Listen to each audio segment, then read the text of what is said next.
It's no obstacle whatsoever to becoming Prime Minister of these islands a few decades later. And speaking of Prime Ministers of these islands, thank you to Louise and others who found that thing that I very lazily and amateurishly asked for your help in finding. Here it is. When a regime has been in power too long, when it has fatally exhausted the patience of the people, and when oblivion finally beckons, I am afraid that across the world you can rely on the leaders of that regime to act solely in the interests of self-preservation and not in the interests of the electorate.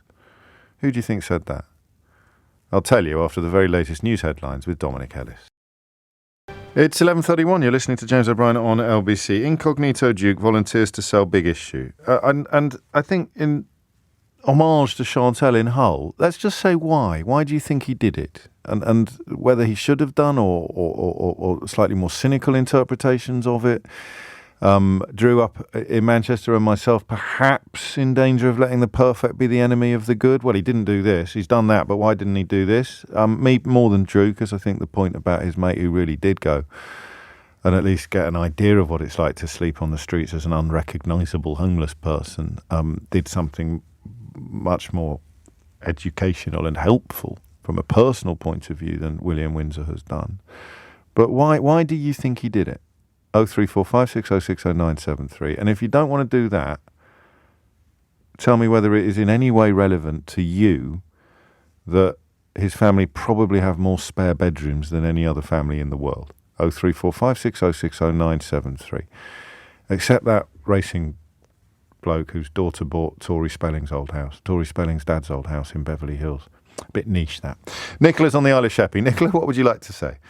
Hi, James. Hello, I'm much more nervous than I thought I'd be, so be gentle. Well, what are you doing? What's happening? It's only me. I suppose I was saying to your colleague that it's just, they're doing what they always did, but I just, and they mean well, I just don't think people want to see it anymore. I think the fact that they're doing what they're doing, was in the baby bank as well this week. What on earth is a baby bank? People who can't afford nappies, etc., for their baby. For that. So like a food bank, but with baby goods and baby products, not babies.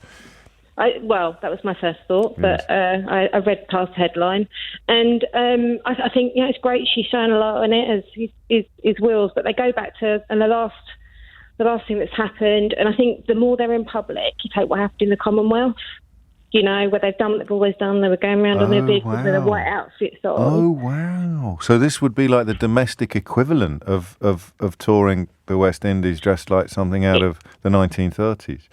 It is for me. It is because that's a brilliant contribution. Because you think of didn't the princesses were supposed to be hobnobbing with hoi polloi in the crowd on VE Day, and the idea that it doesn't work anymore because they've let the light in. So we're not going to go, oh, they're just like us, because they spend 2 or 3 days a year doing things that are deliberately designed to make us go, oh, look, they're just like us. We're a more sophisticated population. I hope so. I hope so. And I just think I don't think it's deliberate. They're doing what they've always done. Yeah. I read on Twitter a week or so ago when the whole pattern, they don't do a bad job. I just don't think the job should exist anymore.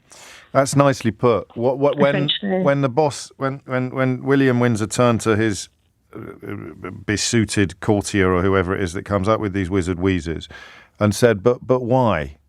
John, why am I doing this? What do you think the courtier would have said? What's the thinking behind this? I think they're following the same script, James.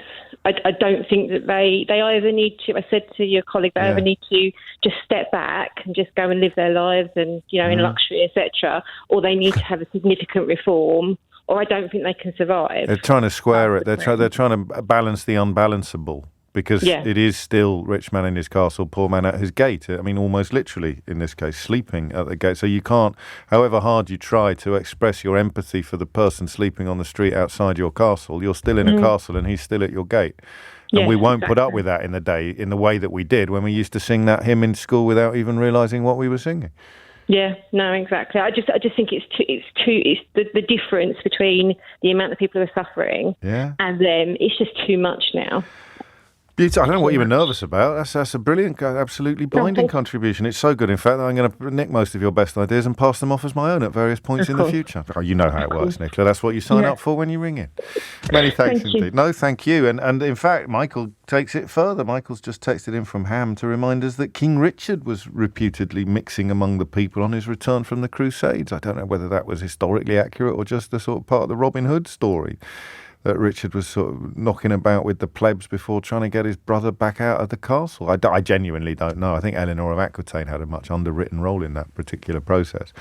But Nicola makes a superb point in the way that through no fault of their own, Kate and William Windsor ended up looking absolutely absurd on their last Caribbean tour.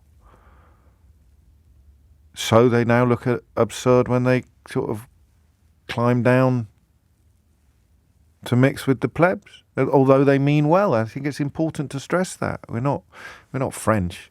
We don't want to chop anybody's head off. But you challenge what Nicola said, because I certainly can't. Eleanor is in Teesside. Eleanor, what would you like to say?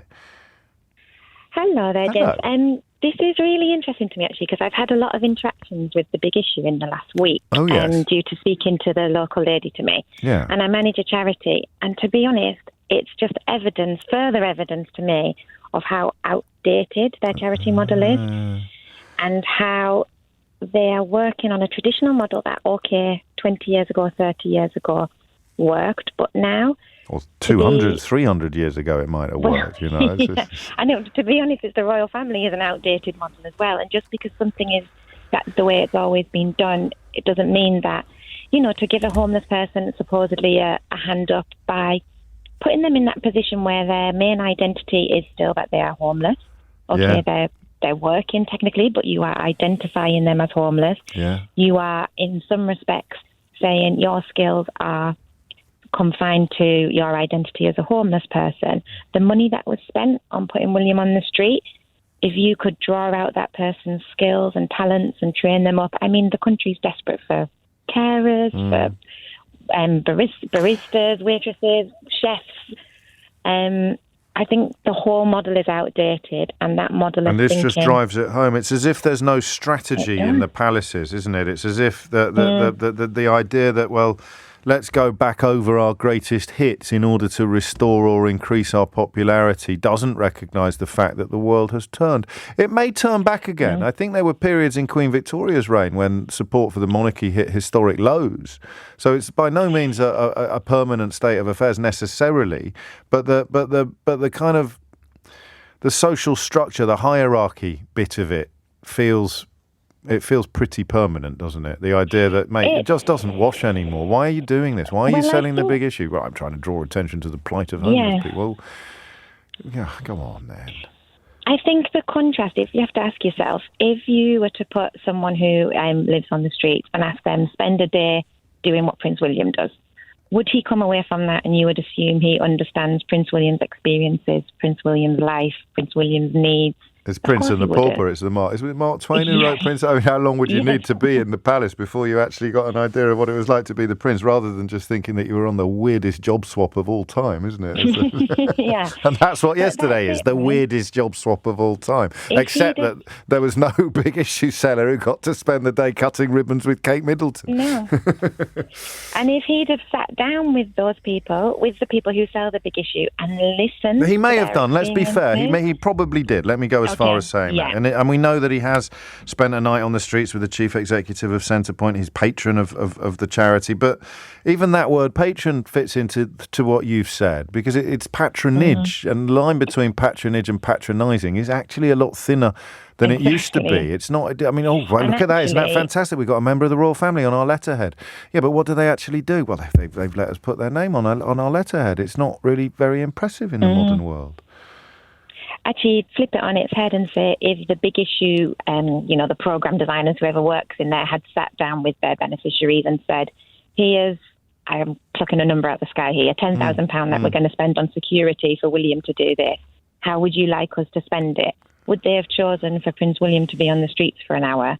Or would those beneficiaries have chosen something those else to funds do. to be used. Yeah. I mean, again, and only because I want to be painstakingly balanced on this one, because it is personalities we're talking about, even if they are the most privileged personalities in the country. There is a danger of letting the perfect be the enemy of the good. But there's a growing sense of two things now, speaking to Eleanor and other callers. A, that there is a genuine sense of jeopardy around the whole royal family in terms of public feeling and relevance. And B, that maybe this wasn't actually better than nothing. Maybe this was an exercise that has been of benefit chiefly to, or was conceived chiefly for Prince William's benefit. Quite a lot of quality Plantagenet-based contributions to the programme coming in, which is a phrase I never thought I'd say out loud. Alan says, why is Eleanor from Teesside? You should have introduced her as Eleanor from Aquitaine, which would have tied in quite neatly with my previous comments about King Richard, which Max has taken issue with. I'm not sure we're going to get a phone-in out of this one, Max, but, nothing ventured, nothing gained. He says, Richard never returned to England after leaving for the Crusades, James. One of the worst kings in history. God knows why he's so venerated. He even failed in the crusade itself. Should we do that on Monday? Anyone up for that on Monday? Was King Richard all he was cracked up to be? Is it largely due to the Robin Hood myth and the arrival of Sean Connery at the end of the film in the role of King Richard that we all think he was a stand-up guy? And the fact, of course, that, it wasn't his brother. It was a different... No. Stop talking about history now. You'll only advertise your ignorance. Peter is in Bradford. Peter, what would you like to say? Good morning, James. Hello, mate. It is James, isn't it? Yes, it is. That's generally how it was. They say my name every 15 minutes on the programme, but maybe as a joke I missed. Yeah, right. Okay. Well, it wouldn't seem unusual to me, actually, that Prince William will be out on the streets selling the big issue. After all, he is a patron saint, not patron saint, he's a patron of... well, it is unusual because he's only done it once. No, he's done it a few times. Selling the big issue? No, not selling the big issue. No, that's why it's unusual. Right. Okay. But it wouldn't seem unusual as he is a patron of a homeless charity. He is, yes, Centrepoint, and spent the night in 2009 with the charity's chief executive on the streets of London. Yeah. So for him to be seen doing something for the homeless charity would just basically make sense to me. Well, no, I understand his. I mean, we've covered it on several occasions. So you be the courtier, I'll be William. Why am I doing this? I would basically say to bump up awareness. I mean, the big issue in the past hasn't been all that successful, has it? I would say that little bit of awareness from Prince William, obviously it's going to open people's eyes more towards the homeless. I mean, there's a lot more that goes into housing homeless people than people actually probably realise. Yes. I mean, again, you've cast me in the unkind role of being the critic of the project here, but yeah. I don't know that anybody looking at pictures of Prince William in the papers today comes away with a better understanding of the relationship between homelessness and society as a whole. They just come away feeling slightly tingly and warm about William Windsor, don't they? Yeah, but then maybe they should do a little bit of research and find out exactly. Yeah, but they won't, mate, and he's not telling them to. That's the whole point. There's lots of things that would be better than a photo opportunity, and you're here listing them. Yep, exactly. So why didn't he do them? I don't know. I can't give you an answer to that. I love the fact you said patron saint. That was perhaps you gave away your position there, Peter, unintentionally on the royal family by describing him as the patron saint of a homeless charity. I mean, one thing, James, is from my perspective, what I've seen him do for homelessness. Yes. I mean, he's actually been into the office and worked for a few days.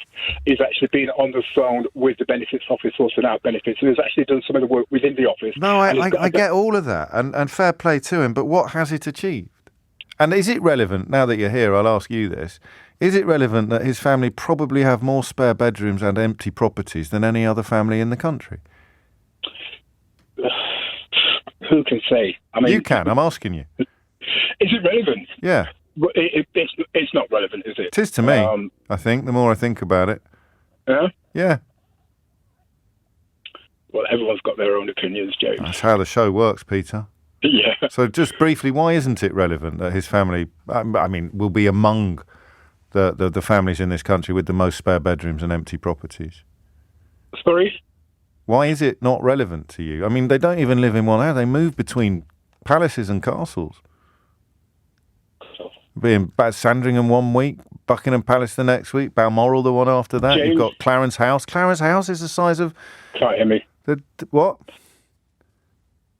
No? Hello? Hello? I think I'm going to presume it's the line that's gone down, and that you're not doing what Tom Cruise does in the new Maverick film and just pretend that something's gone wrong with the line when the nasty general is telling him not to fly his supersonic jet at Mach 10. If you haven't seen Maverick yet, seriously, get down to your local flea pit at the first opportunity. That film is magnificent. It's 10 to 12 and everyone's a critic. Let me just read you two responses to the conversations that we are having. This first one from Helen, who says, poised somewhere between Woke Watch and Nuance Corner, this is a deceptively excellent discussion on the big issue and William, homelessness and spare rooms with that Mr. James O.B. on LBC. Thank you, Helen. You're my favourite. Amanda isn't, because Amanda has written in response to the same 45 minutes of non-award-winning radio, oh dear, this is dreary and repetitious, James, and I've never had occasion to say that before. We want to hear Johnson and his cronies being held to account. Well, hang on to your hat, Amanda, because you mentioned Johnson and his cronies, while Helen rather more politely pointed out that we are talking about the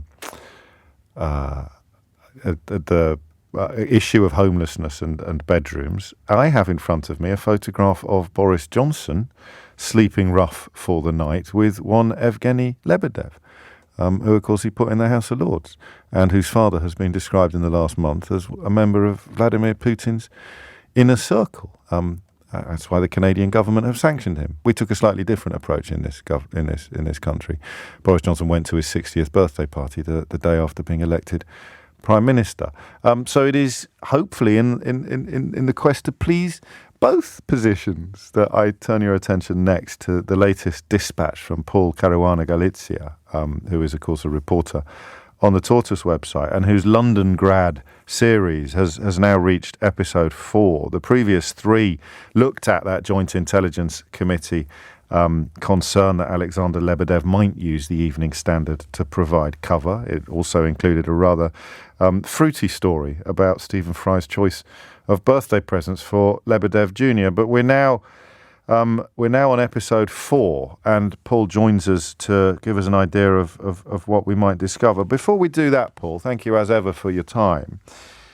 How would you, as you cast your eye over the media landscape in this country, how would you describe the amount of interest and take-up in the issues that you've been reporting? And you're far from alone, we should be clear about that. Off the top of my head, people like Luke Harding and even perhaps your humble correspondent have tried to draw attention to some of these issues. But when you look at the bigger media picture, how do you read the room on this particular area of journalistic interest?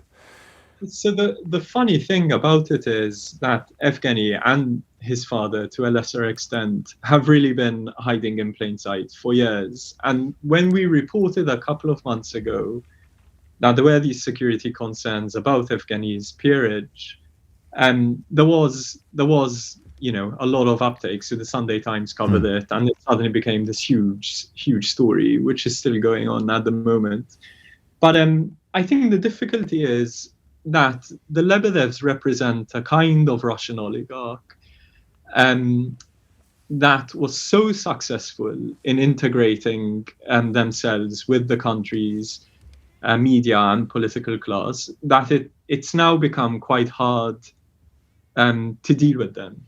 And I think, you mentioned Alexander was sanctioned by Canada, but conspicuously not by this country. And you have to ask why.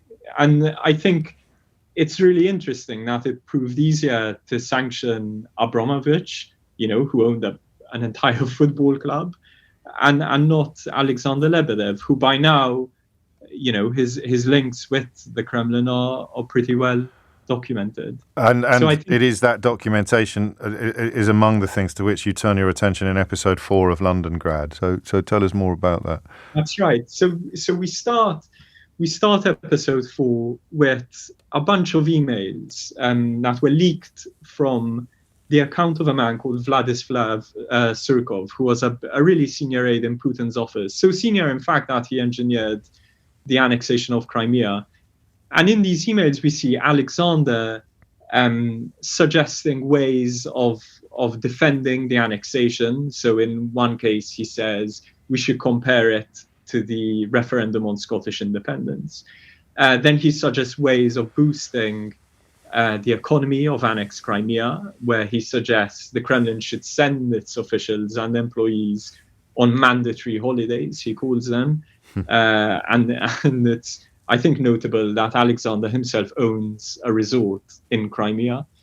And so we see these really strong links. But I think the biggest revelation in the episode comes from a very famous case in the 90s where Russia's prosecutor general was filmed covertly sleeping with very young women. As a result of that sex tape, he was sacked, and the number of investigations he was running into Kremlin officials collapsed completely. At the same time, Skuratov, his name is, was investigating fraud at Alexander Lebedev's bank in Moscow. Alleged fraud. And that case also collapsed. Now, what we heard from a number of really well-placed sources is that Alexander arranged a meeting with Putin, who was then the director of the FSB, and his aide-de-camp at a Moscow flat owned by Alexander, where Alexander introduced Putin to one of the women who appeared in this sex tape and told Putin she's prepared to testify against Skuratov. And it was after that meeting that Putin gave a press conference where he said the sex tape is real, it's legitimate, and which marked the downfall of this prosecutor. So that's an important revelation in terms of the alleged proximity or the tightness of the relationship, which is, as we mentioned at the outset, has been described in fairly clear terms by the Canadian government in the last month. There's also a bit in the new episode about why George Osborne was made editor of the Evening Standard, which of course is still owned by the Lebedevs. Although I think the Daily Mail and General Trust still actually have 20% of it. That often gets overlooked in these. So they're business partners. The man who's been sanctioned in Canada for being a key member of Vladimir Putin's inner circle is a business partner of the man who owns the Daily Mail. Although he's now started resigning his directorships. Right. Yeah. But the son is still in place.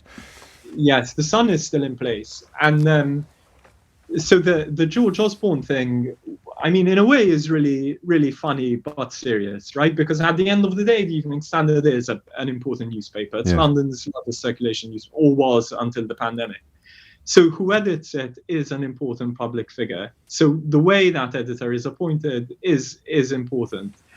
And there was a lot of speculation as to why Osborne, who, is not a journalist, was made editor. And, it's a mixture of things. He's politically powerful, socially well-connected. But in the end, what we found is Evgeny made the decision, and after Theresa May once again snubbed one of his invitations to go to Stud House, this really grand house he owns near Hampton Court Palace. And she said to him, no, I won't come there, but you're welcome to tea in my constituency in Maidenhead, right? A 3/4 of an hour drive away. Evgeny took this really personally.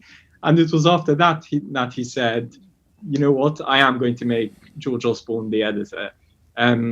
Because, of course, they now share this intense dislike of Theresa May having sacked Osborne, as your listeners will weigh. And I found that completely absurd. A lot of it is a sort of, it has a fin de siècle feel to it, not least the revelations about the parties at the Umbrian Palazzo, which, of course, were famously attended by Boris Johnson. It's a mark of how mad these times are, Paul, that I suppose we should be grateful these parties weren't actually illegal, like some other ones he's been attending recently. Yes, that's right.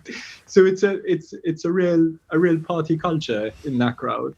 And in this, again, in episode 4, we report on one now notorious party that Johnson attended, who was then Foreign Secretary, along with Katie Price, the glamour model. And some of that has been reported. So, yes, I know. The idea, and they were sat next to each other, right? So the idea was that, sparks would fly. But, and they really did. So some of this has been reported a while ago, that Katie Price, was stood up and flashed Boris Johnson at table. But, there is an additional thing she said, which hasn't been reported, that features in episode 4 that I felt intensely uncomfortable reading out in the podcast, but I encourage people to listen and hear it for themselves. And if anybody had well, that's a fairly good way to draw attention to the podcast there, Paul. I saw an absolute master of your craft. Finally, if people were tired and decided that they might turn in a little early, I gather there would be objections to that at these parties. Yes, exactly. So there's a really, really funny thing. So there's karaoke, there's a dressing up room, but one ritual, I suppose you can call it, is that people are expected in turn to dance with Evgeny at a point in the night. So this is after a lot of drinking. And one person, who attended one of these parties and was expected to do that dance, tried sneaking off up to bed early to get out of it, only to be woken up by a number of people, including Johnson, banging on their door, shouting, "Dance with Evgeny, you've got to dance with Evgeny, come down and dance with Evgeny."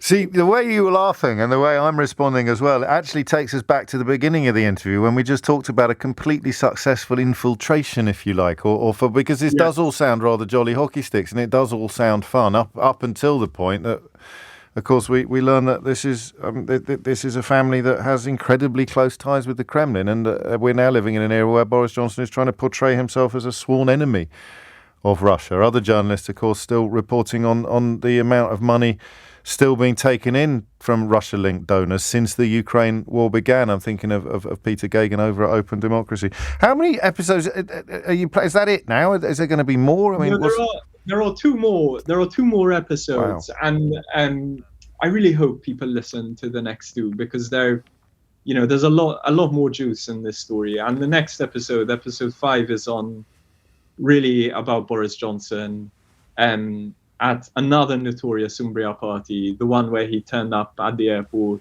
looking. Yes, that was the first most of us heard about this party, yes. This palazzo of partying. That's right. Paul, Caruana Galizia, many thanks indeed for your time. I should tell you that hey, we'll come back when episode 5 is out, but just on a completely different note, you'll like this, I think, from Mark. He said, after having recently spent 6 years living in Malta, James, hearing Paul's accent is making me homesick for pea pastizzi and a pint of sisk in the Maltese sunshine. Oh, that's really lovely. I'm feeling homesick now.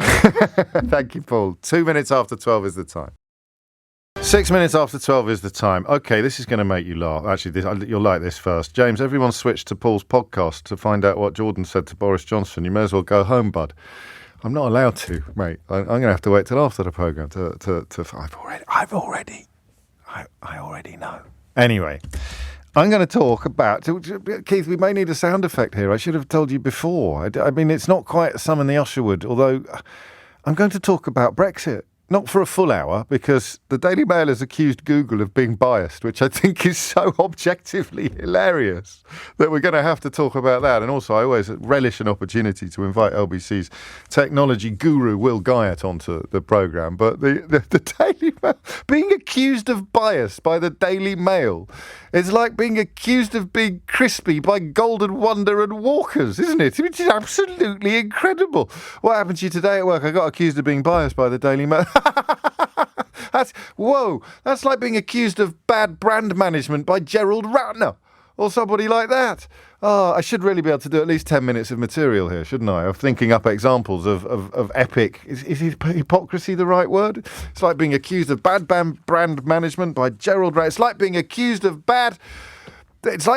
of bad steering by the captain of the Titanic. That's what it's like, being accused of bias by the Daily Mail. But I'm no expert on algorithms and the like. I just had a look at this story this morning and thought to myself, I think they might have dropped a rather large clanger over at Daily Mail Towers, which is, of course, what happens when you don't care about facts and instead try to find facts to fit your prejudices and bigotries, which is a very successful business model over there. But they may have slightly got it wrong this time. And Nadine Dorries has joined in, which I think might be giving even the editorial staff at the Daily Mail second thoughts on whether or not they've got this right. If Nadine Dorries is joining in, who, of course, recently announced that Channel 4, which has never been under public ownership, or it's Channel 5 rather, which has never been under public ownership, was successfully privatised. That's just one tiny, tiny little example of her genius. That podcast, as a couple of you are asking, called London Grad. Now, we're going to talk about Brexit. How are we going to talk about it? Because this is a programme where it would have been impossible to be taken by surprise by the reality of Brexit unless you were listening with gammon in your ears. And I know quite a few people used to. I'm not so sure they do anymore.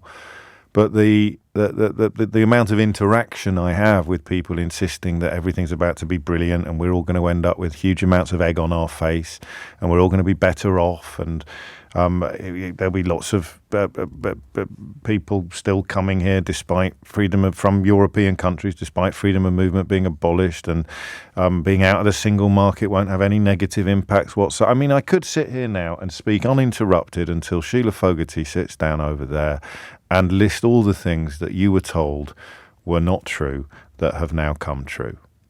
I mean, where do you even begin? Probably in the Irish Sea, actually, because that was arguably the most egregious of Boris Johnson's lies. Or do you begin with Daniel Hannan writing that we should have stayed in the single market? Do you begin with David Frost, who was on with Ian Dale last night, trying to pin it on Theresa May? Trying to pin the treaty he negotiated and accepted a peerage for negotiating on Theresa May. The madness is off the flipping scale. But of course, behind the politics lie the people, the real people, the ordinary people whose lives and livelihoods have been turned upside down. And the reason I'm not entirely sure what question to ask you is because I'm very conscious of our constituency. This is you and me talking now. This is people who know it's rubbish and who were fairly certain it was going to be rubbish and who spent several years being told that we were rubbish by people who now look very, very stupid at best and corrupt at worst. So this isn't like other radio programmes or other television programmes or other newspapers. This isn't somewhere where you sit here and go, oh, well, I never, would you look at that? There's queues outside Dover and there's a £31 billion hole in our economy as a consequence of imposing economic sanctions on ourselves. And this isn't somewhere where you go, well, nobody is talking about, as Keir Starmer believes still that he has to, no one's talking about rejoining the single. He sounds like a sort of anti-Hannan, doesn't he? Hannan's got, no, Owen Paterson it was, saying no one's talking about leaving the single market, or Hannan, I get them all mixed up with each other. And now Starmer saying no one's talking about rejoining. Just so frustrating. So that's what I mean about this particular programme, unless you've just tuned in for the very first time, in which case you're probably slightly confused.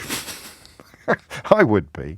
So how do we talk about this? We don't want to be smug. There's no pleasure in being proved right about any of this because we all suffer. Well, we said right at the beginning of this saga, we all lose. You lost, get over it, was being shouted from the rooftops by people who are now struggling to fill their car with petrol or feed their families. And listen, there is no problem caused completely by Brexit, I don't think. You may disagree. Maybe that's the question we'll ask. But you would struggle, just as you struggled to find a racist who didn't vote for Brexit, so you will struggle today to find a problem the country is facing that hasn't been made worse by Brexit.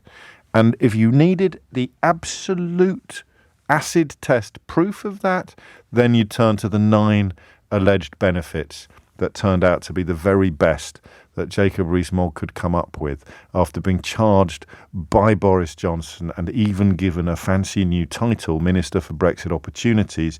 He couldn't find any, so he asked readers of the Daily Express and The Sun to come up with some, and they include things like doing fewer tests on potentially dangerous electrical appliances, making hoovers unnecessarily more powerful, and reducing the rights and protections that temporary workers have. Now, I know that everybody knew exactly what they were voting for.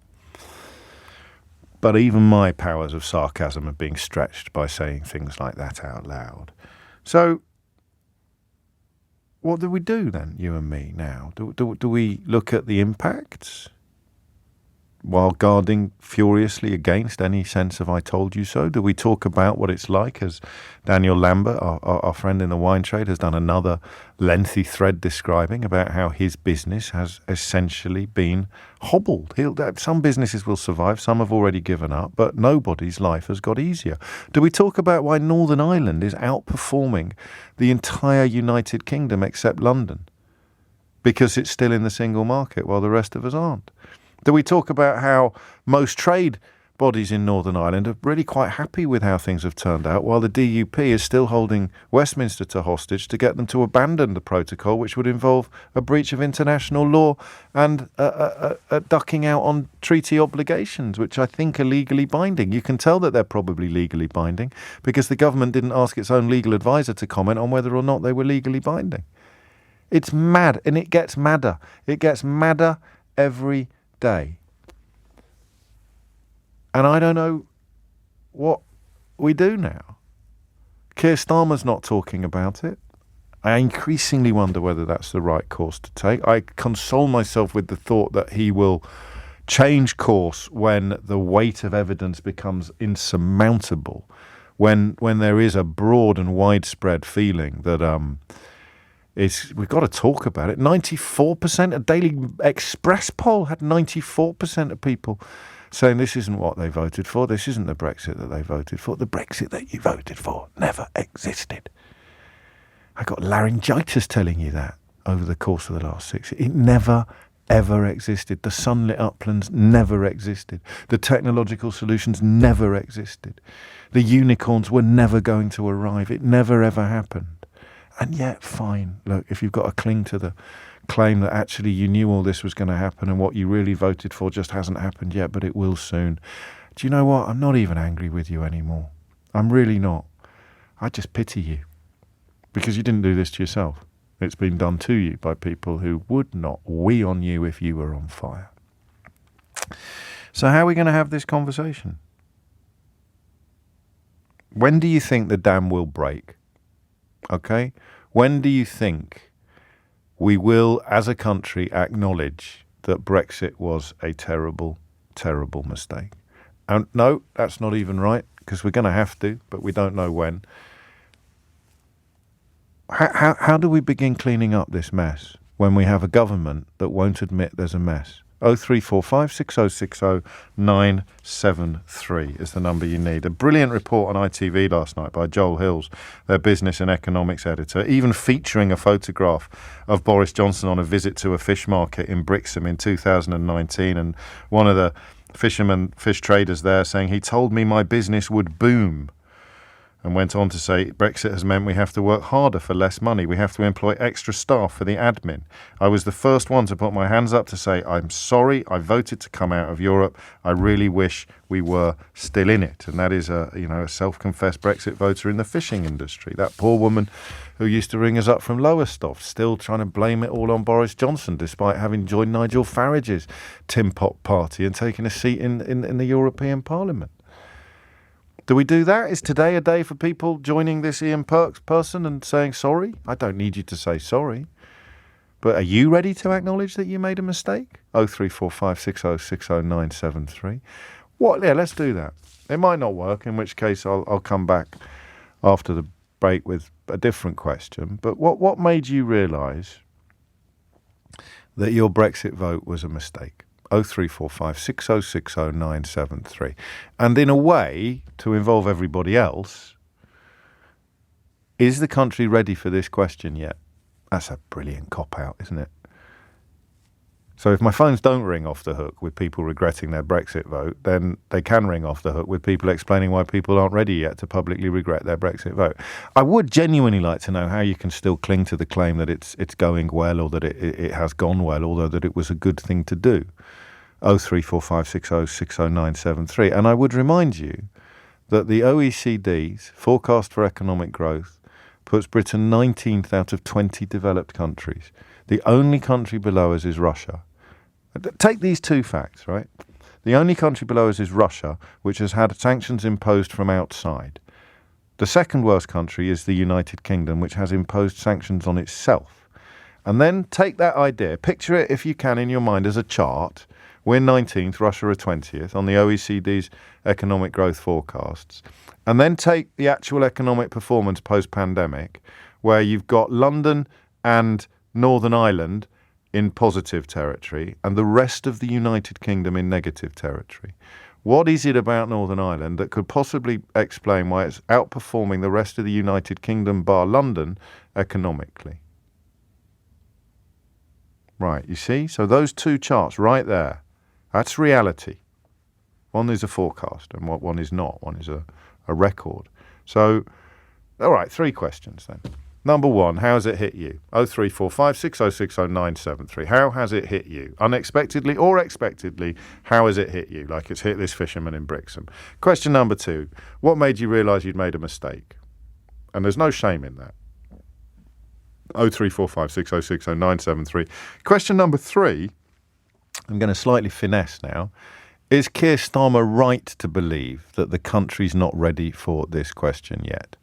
Is Keir Starmer right to believe the country is not yet ready to be asked when it realised it had made a mistake over Brexit? Hit the numbers now. You will get through. 0345 6060 973. It's 12:19. It is 21 minutes after 12 and you're listening to James O'Brien on LBC, where we are girding our loins and diving into the Brexit pool, or rather steering ourselves joyously into the sunlit uplands which Boris Johnson promised us and which we are now enjoying enormously. Answer any of the questions that I've asked, or none of them, actually, if you've got something that you think needs to be heard and I haven't invited you to say it specifically. Andrew's in Manchester. Andrew, what would you like to say? Hi there, James. Great show as always. Thank you. Yeah, I unfortunately have to admit I did vote for Brexit initially. I've had long-standing arguments at the start of this with my father and my brother because they were vehement Remainers. Well, I can say I was sold by the Johnson, Rees-Mogg for whatever reason, but since then I've kind of opened my eyes up to really what those characters are. And what they've sold me is an absolute dumbass. and it really is, because then you realise, because like I say, I have opened my eyes and I realise the people who are fighting you yourself so strongly, who actually have got a bit of a head on their shoulders. I hope so. And you realise, I have made a massive gaffe in doing what I did. I mean, to be honest with you, mate, I was where you were 6 years ago. I didn't know as much as I know now. I don't know that any of us were really qualified to cast a vote, but I did look at the people lining up over there and just think, look, this lot over here aren't that impressive, because don't forget David Cameron and George Osborne were on the Remain side, and the leader of the Labour Party, it was hard to tell which side he was on occasions, and I think probably he leant more towards Leave than Remain in his heart of hearts. So there wasn't exactly what you'd call leadership, but I did look at the likes of Farage and Rees-Mogg and Johnson and just think, come off it. I'm not taking my chances with that bunch. I'll go over here with what might be the lesser of two evils. So there's no shame in it. Unfortunately, I fell for the show ponies.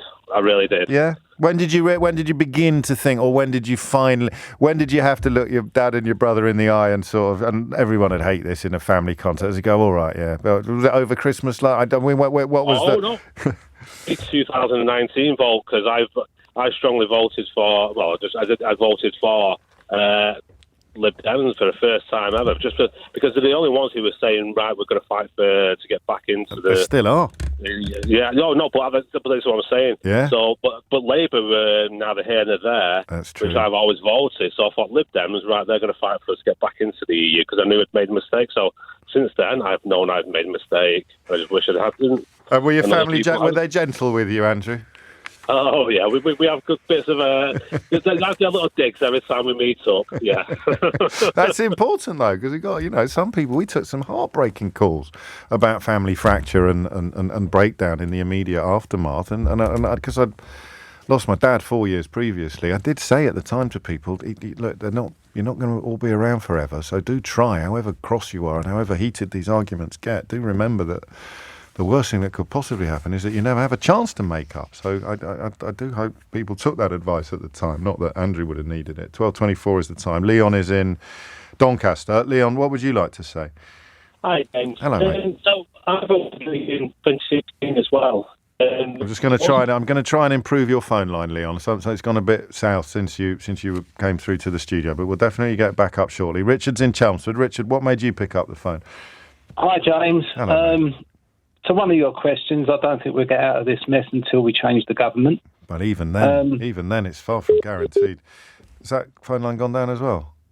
This is it. This is GCHQ. They've come for us. It's finally happened. It's because the word got around that we were diving back into the Brexit conversation, and 2 phone lines in a row have been sabotaged by unidentified agents of sunlit uplands. This is absolutely outrageous.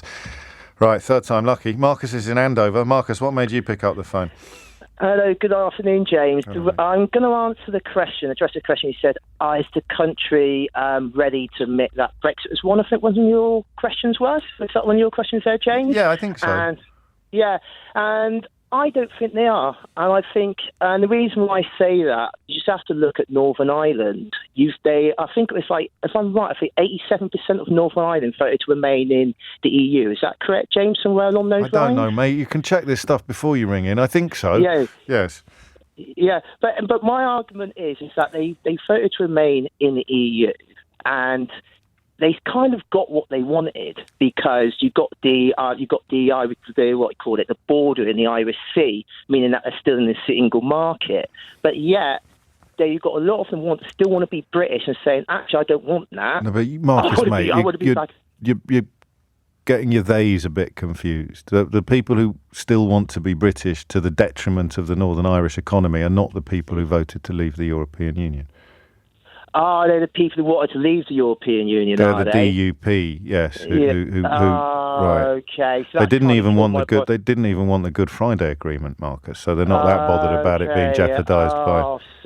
Okay. No, so I thought there was a lot of people in Northern Ireland who wanted to still be in part of the UK, and my argument. Well, there are a few, but they're holding the rest of the country hostage, really, because they're prioritising the emotional ties to Great Britain over the proven economic advantages of the Northern Ireland Protocol, you see.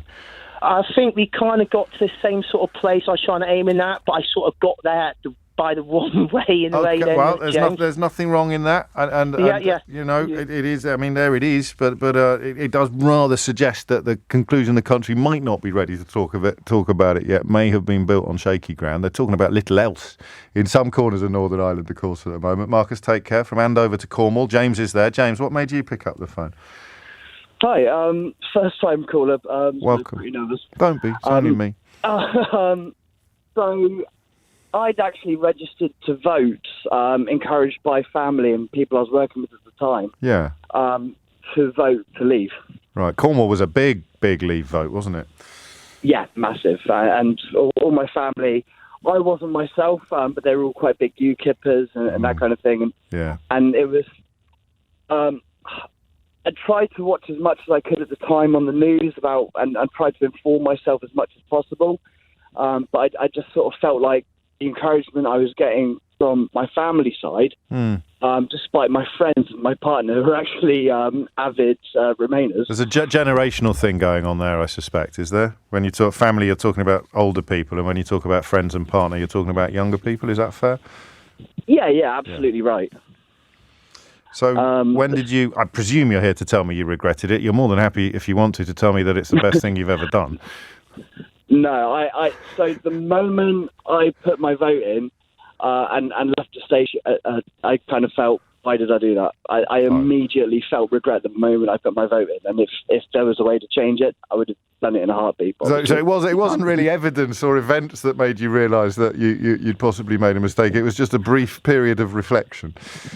Yeah, it was quite immediate. And the moment I told my friends the vote, the grilling I kind of got, and still get in a joking way, you know. But we're still very close joking. What about your family? What about your family members who you described as being a bit UKIP-y, which, you know, I wouldn't wish on anyone, but we all have our crosses to bear. Have they recognised, because Cornwall has in many ways got the worst of all possible worlds. The fishing industry is worse off, and a lot of the money that came into Cornwall via the European Union is no longer coming in.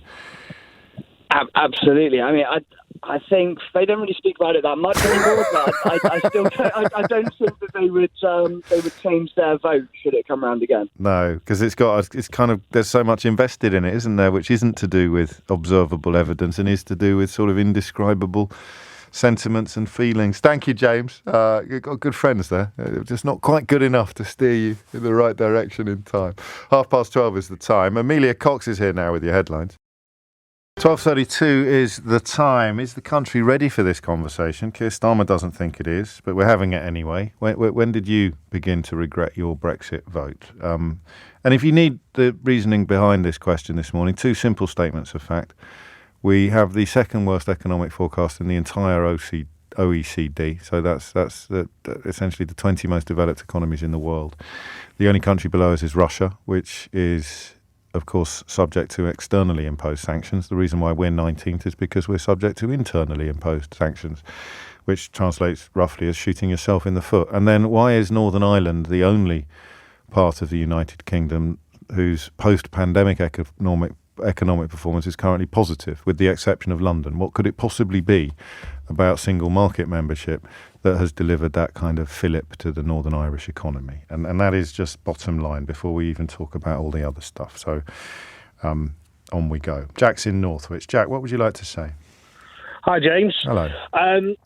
Well, I have to admit, I'm not really a big TikToker, and I'm pretty sure you're not either. What are you suggesting? Well, put it this way, mate. I'm 33 and I feel too old for that. Yeah, it's not my platform of choice. I'll be honest with you. Well, I thought I'd answer a question because you can pose questions, and one of them was, what was it? Say a sentence that will start an argument, and I basically said that Brexit was the single most disastrous policy this country's ever undertaken, and politicians are too scared to call it out. We should reverse course. And the engagement I got, I mean, I've only got 150 followers on TikTok, but the amount of engagement and, I say debate in inverted commas, was unreal. There are still so many people regurgitating the same comments like, we won, you lost, get over it. That could be sarcastic. I don't know whether TikTok's like Twitter and you can have a look at someone's profile and establish pretty quickly the intent behind the only tweet you've seen. Quite often I get that now, and then I have a look at their profile, and it is actually... you lost, get over it is now such a stupid thing to say that sometimes people are saying it for comedy reasons, although sometimes obviously people are saying it because they're still stupid.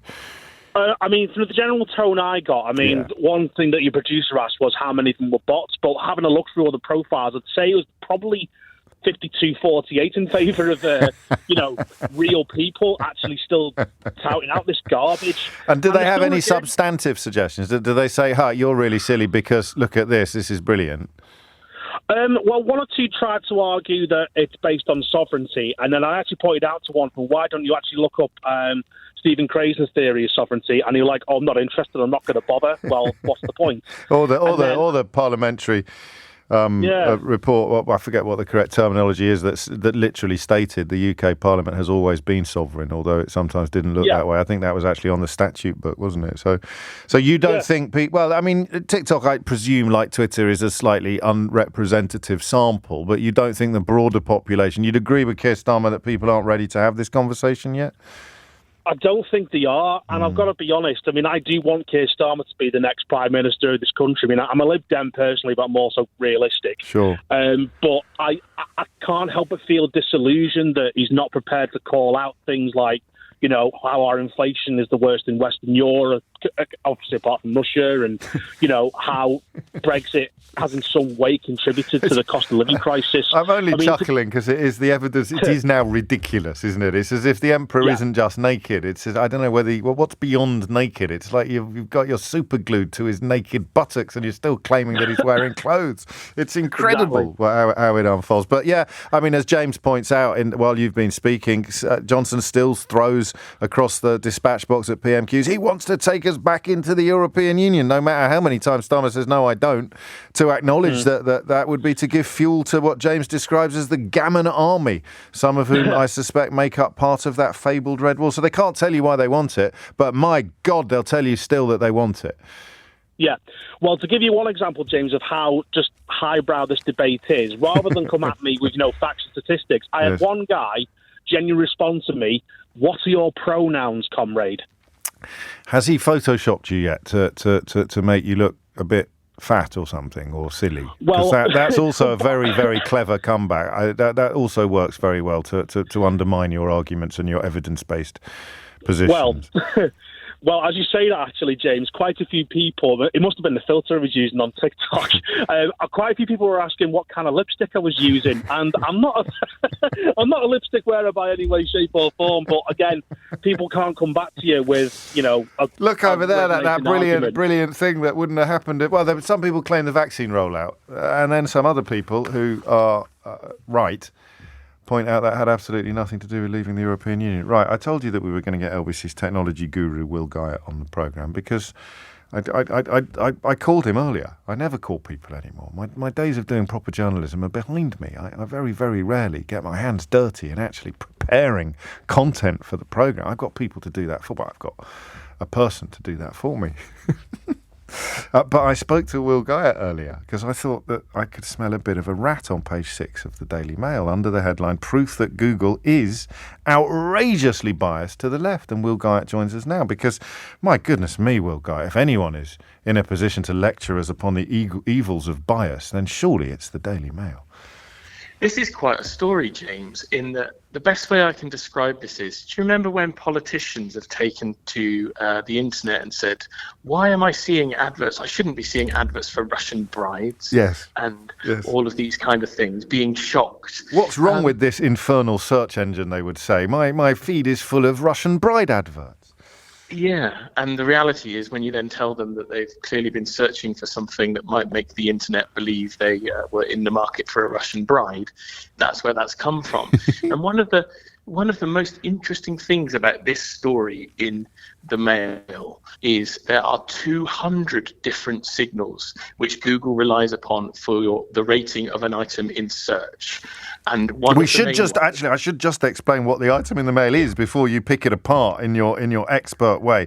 They are claiming that because they looked at articles returned under some of the most searched terms about Boris Johnson, and the articles that came up were from The Guardian, the BBC, The Independent and Sky before the Mail appeared about halfway down the list between Britannica and Metro. They are claiming this is evidence somehow of epic bias on the part of Google, and Nadine Dorries, our genius culture secretary, has joined in this criticism. You will now explain the reality to us. Let me deal with the facts. Since 2009, Google has used what we've searched for and looked for on our device, our personalized search history, as one of the strongest signals about what you see and in what order you see it. There's 200 things that they actually use to work out the order and rating of material that you see on the platform. So there's absolutely no truth in this suggestion at all. I've messaged the press office at the Mail, and I've also messaged the journalists just to see if they were doing something that I wasn't aware of. Haven't had a response yet, but that doesn't surprise me. Maybe I'll get one later. Yeah, and if we do, we'll square it all on Monday. Yeah, but the interesting thing here for me, James, is we don't.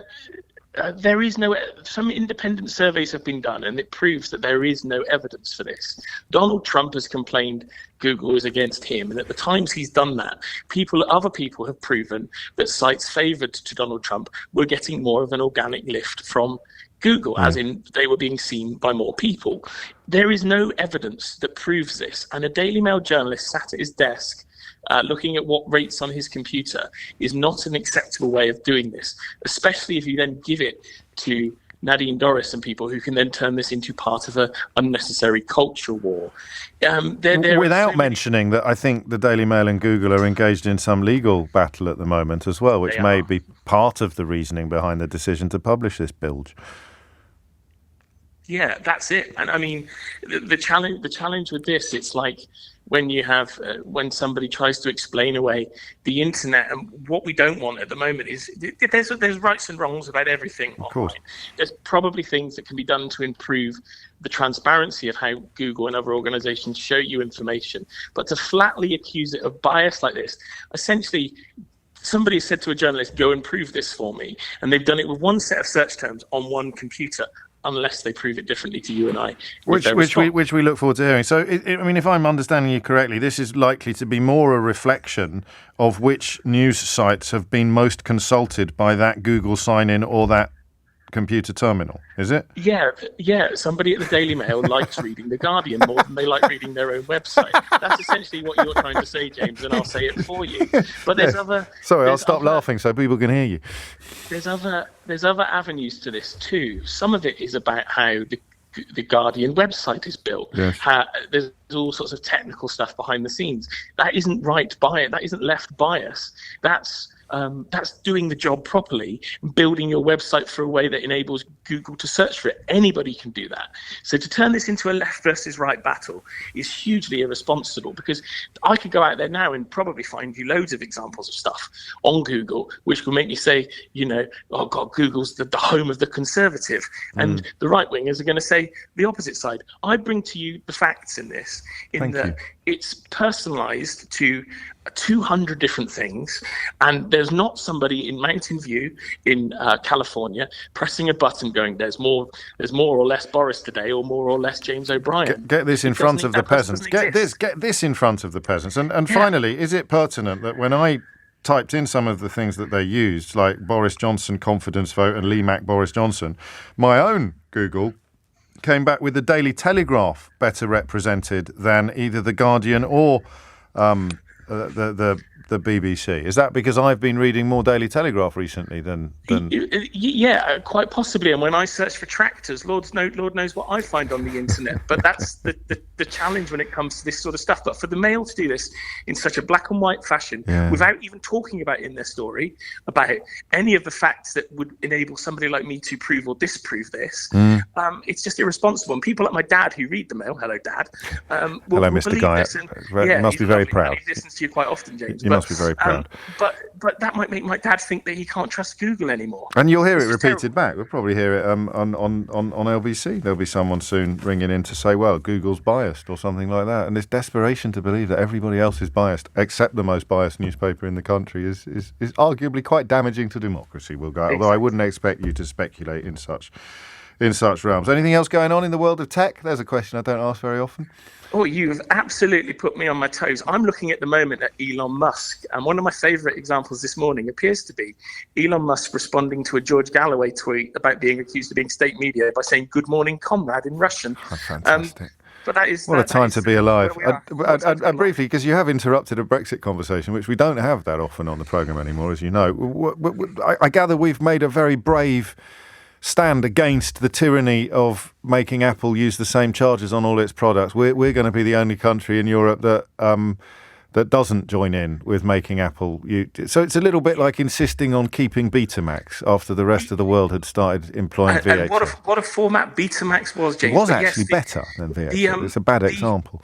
This is a piece I've written for lbc.co.uk. It got loads of interest yesterday, loads of people online commenting, so thank you to the listeners. But some people seem to think it's genuinely a good idea that the UK do not want to use the global standard for charging and could come up with whatever they fancied using.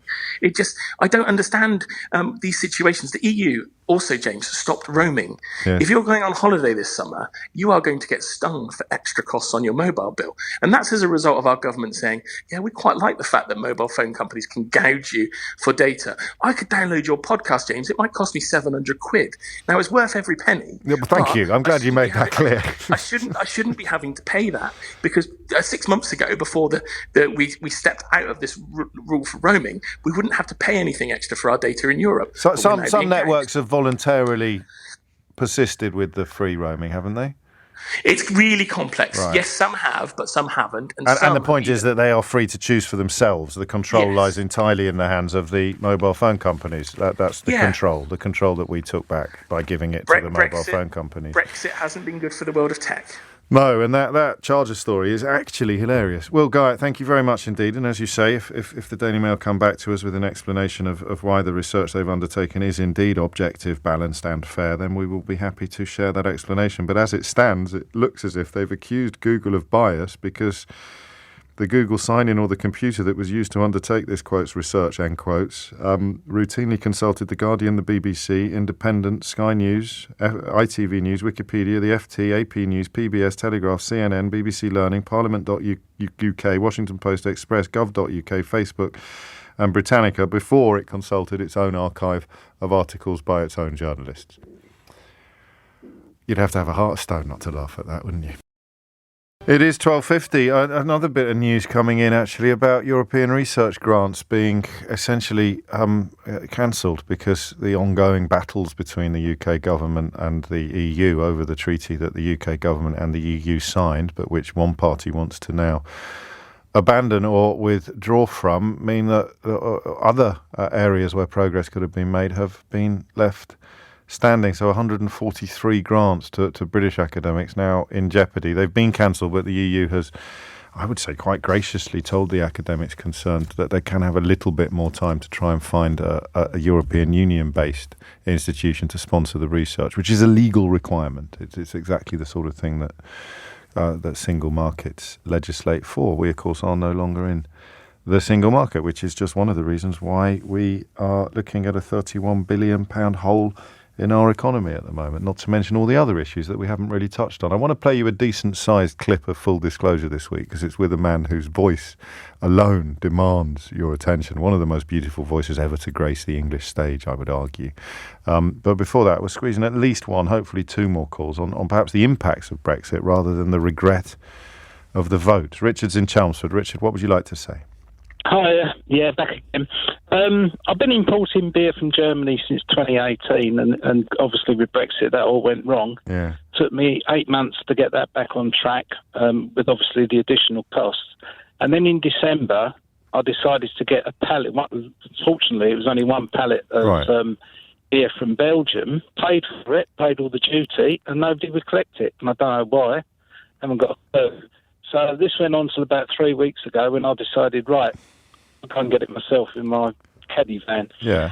So drove over there. Took me 3 hours to get through the tunnel. I had to have a GSM, which is basically a good shipping movement piece of paper with a barcode on. Got over there at 6:30 in the evening, loaded up the next day, come back, spent an hour and a half at the truck stop in Calais, getting some more paperwork sorted out, which is called a T1. And then proceeded to Calais, Calais, the Eurotunnel, and I was missing a GSM to come back, so I had to park up in a car park, get on some company in the UK who emailed it to me, and then got on my way again, but it took from 10:30 in the morning, from leaving basically near Bruges to getting back to Chelmsford at about 6:30 in the evening. What would have happened previously? Oh, well, in addition to that, it then cost me £240 for that. Did you send me some beer a couple of years ago, Richard? Yeah, I did. Do you want me to send it back? I've actually drunk it, obviously, but I'm thinking if I'd known it was this much of a palaver on the horizon, then I would, I'd have felt guilty accepting your very kind gift to the programme. Yeah, I know. But then piece of paper cost me £240. Which has obviously made that pallet unviable, but at least I've got it. Yeah. And oh my God, unviable as in it does cost you more to get it into the country than you're going to be able to sell it for, give or take. Yeah, basically, yeah. It's unbelievable, isn't it? Yeah, and I don't understand why nobody will collect anything from Belgium, but they will from Germany. I really don't. I can't get that. Probably because you would need more than one pallet in the back of your truck, and there's not enough trade in Belgium at the moment, whereas there is more in Germany. I don't know. Yeah, Kieran would know. So. Kieran would know, wouldn't he? Yeah, on the front a total nightmare. You didn't vote. You didn't vote for it. The business is a sideline, isn't it? It's not your main source of income, if I remember correctly. No, it's not. Thank goodness. Well, I was going to say that's a silver lining of sorts. Are you going to keep it up? I'm going to keep it ticking over. Well, have a free advert on me, Richard, quickly.